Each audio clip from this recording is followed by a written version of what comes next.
Buenos días, bienvenidos al canal Aprendemos de Todo. Nuevamente en este video, la parte número 2 del libro Enseñar Matemática en el nivel inicial y el primer ciclo de la EGB. El capítulo número 2, conceptos básicos de la teoría de situaciones didácticas de Mabel Paniza.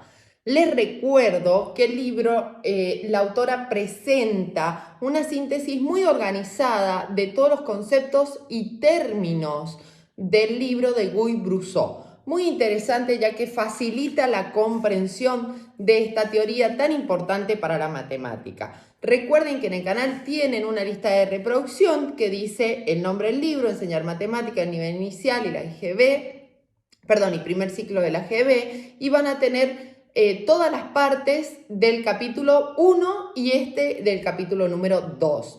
También tienen otra carpeta de didáctica de la matemática, donde tienen todos los conceptos que se trabajan y todas las teorías.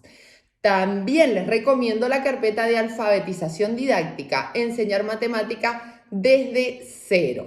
Bien, continuamos ahora con conceptos, que es lo que habíamos dejado en el video anterior. Conceptos. Entre ellos vamos a trabajar, vamos a ver ahora, situaciones adidácticas o situación adidáctica.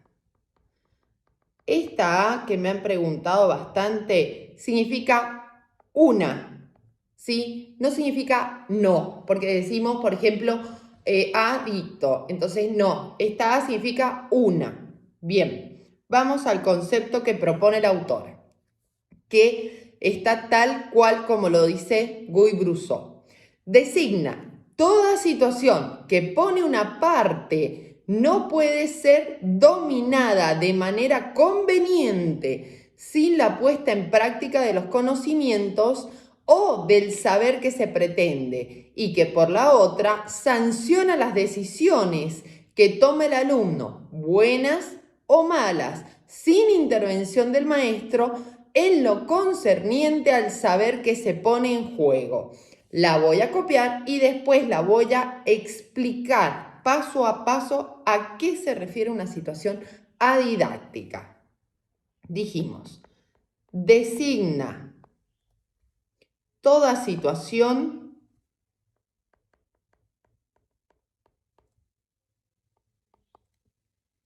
que, por una parte, no puede ser dominada de manera conveniente. No puede ser dominada de manera conveniente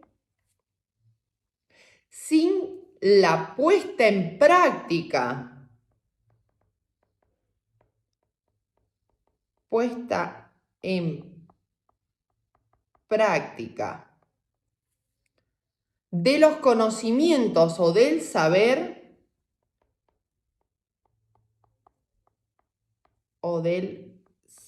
teniendo tanto lugar, me esquiné sola. ¿Qué se pretende?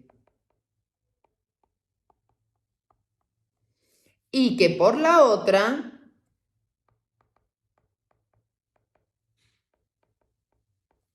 sanciona las decisiones que toma el alumno, decisiones que toma el alumno, buenas o malas, aclara, sin intervención del maestro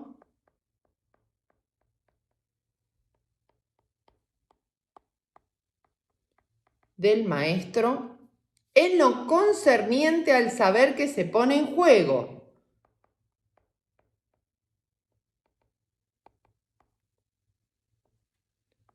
Al saber que se pone en juego. Bien, vamos a explicarla paso a paso. Fíjense qué dice. Primero, es una situación. No puede ser dominada de manera conveniente. Es decir, dijimos que una situación era una construcción intencional que va a realizar el docente. Una propuesta de enseñanza, una situación problema, por ejemplo, ¿sí? No la va a dominar el docente diciendo, bueno, tienen que resolverla con multiplicación esta situación. No, la va a proponer, va a dar las reglas, va a orientar, va a guiar, pero no va a decir con qué conocimiento se va a resolver. Por eso dice que el alumno va a sancionar sus decisiones. Él se va a dar cuenta si lo que está aplicando está bien o no. Por ejemplo, dijimos, si era una situación problema que se resuelve con multiplicación, el alumno no sabe y decide dividir, la docente perfectamente para guiar esa resolución puede decir, pero si yo, no sé, tengo más cajas, ¿voy a tener menos o más cosas? Por ejemplo, ¿sí?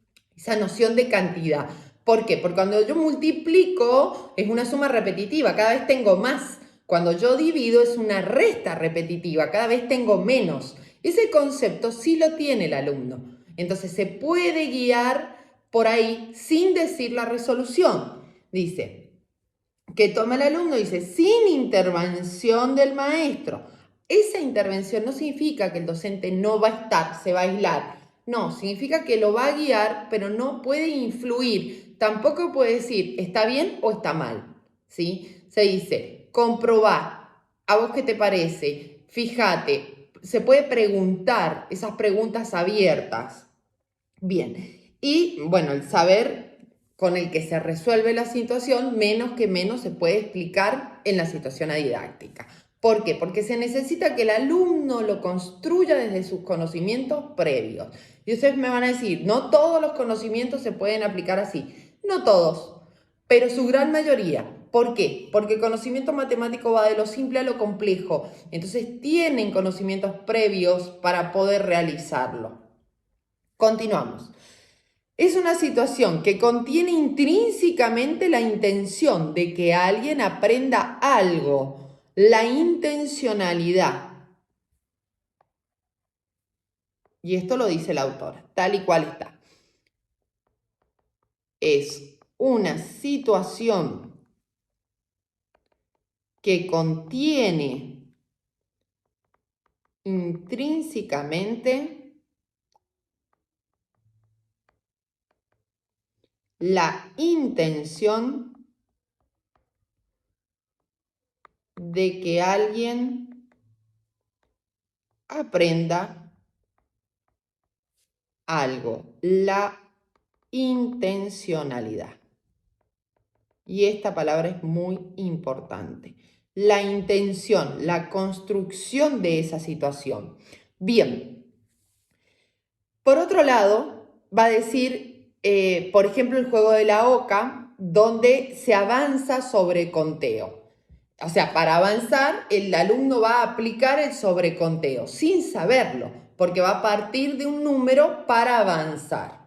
Sin embargo, va a decir que tiene aspectos esta situación. Por un lado, necesidad de los conocimientos. Necesidad de los conocimientos. ¿A qué se refiere? La situación se organiza de manera tal que el conocimiento al que se apunta sea necesidad para resolverlo. La situación se organiza de manera tal que el conocimiento al que se apunta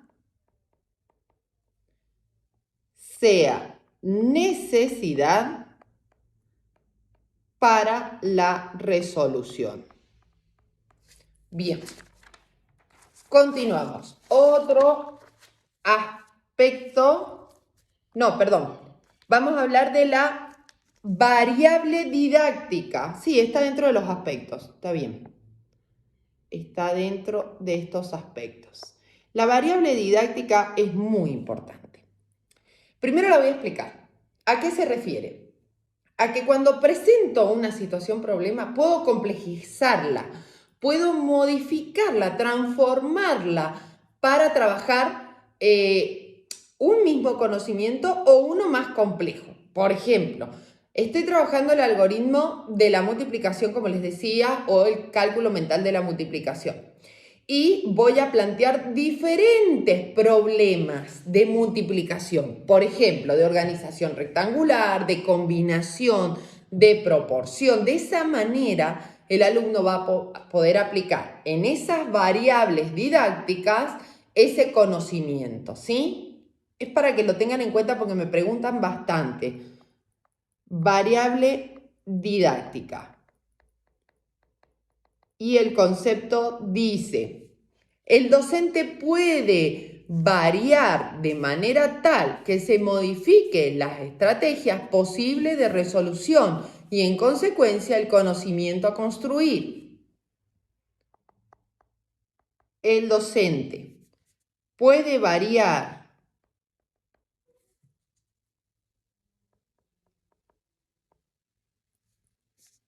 de manera tal que se modifique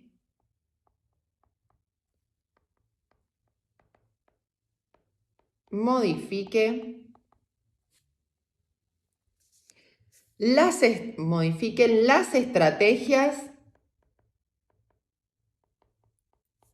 posibles de resolución y en consecuencia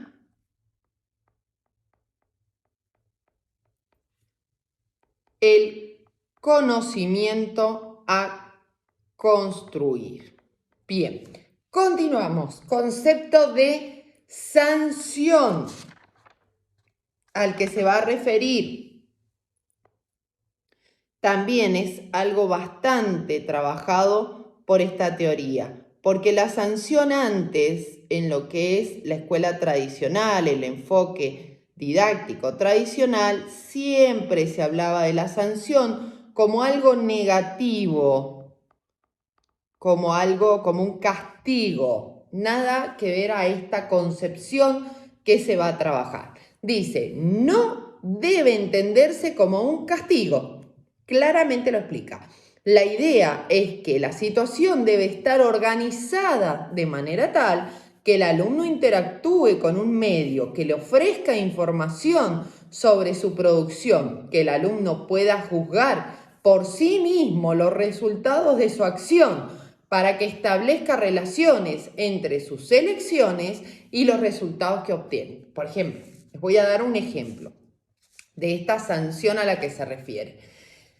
Si yo al niño le digo, bueno, mira, vas a hacer 2 por, no sé, 10, igual 20. La manera de comprobar si esto que hiciste está bien es decir 2 veces 10. Entonces puedo sumar 10 más 10 y compruebo, valido que esto que hice está bien. ¿Sí? ¿Cómo? Yo mismo validé. Por eso dice, interactúe con un medio que le ofrezca información. Es decir, el sujeto va a realizar una acción sobre ese medio, situación, problema, ejercicio, etc. Y esa situación, al comprobar, le va a dar información sobre si lo que está haciendo está bien o no. Bien, vamos al concepto que dijimos. Claramente, no debe entenderse como un castigo. Entenderse como un castigo. La idea es que la situación debe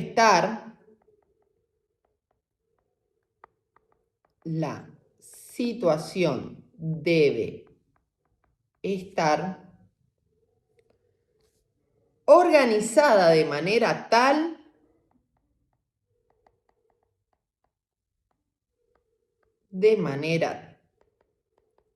que el alumno interactúe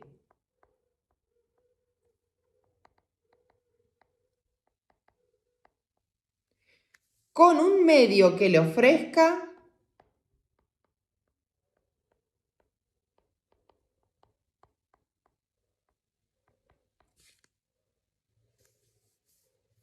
información sobre su producción,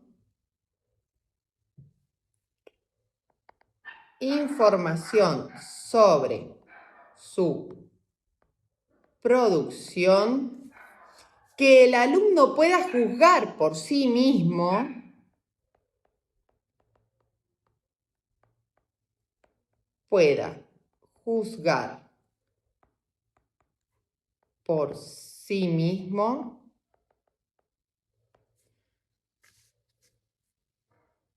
a ver acá, un segundito, ofrezcan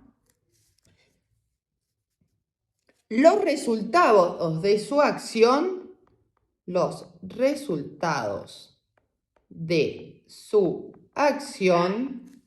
para que establezca relaciones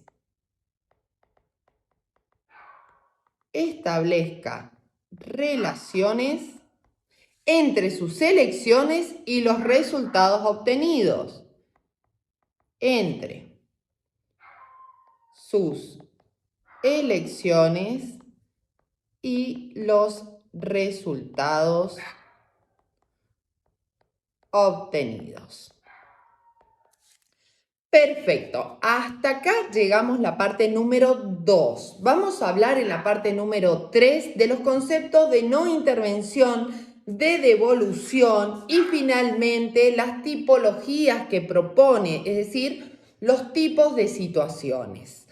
Recuerda que puedes contactarnos para clases online a través de nuestras redes sociales, TikTok o Instagram, o también puedes hacerlo a través de nuestro mail, aprendemosdetodo123@gmail.com. También recuerda compartir, regalarme un me gusta y suscribirte para seguir creciendo. Desde ya, muchas gracias. Adiós.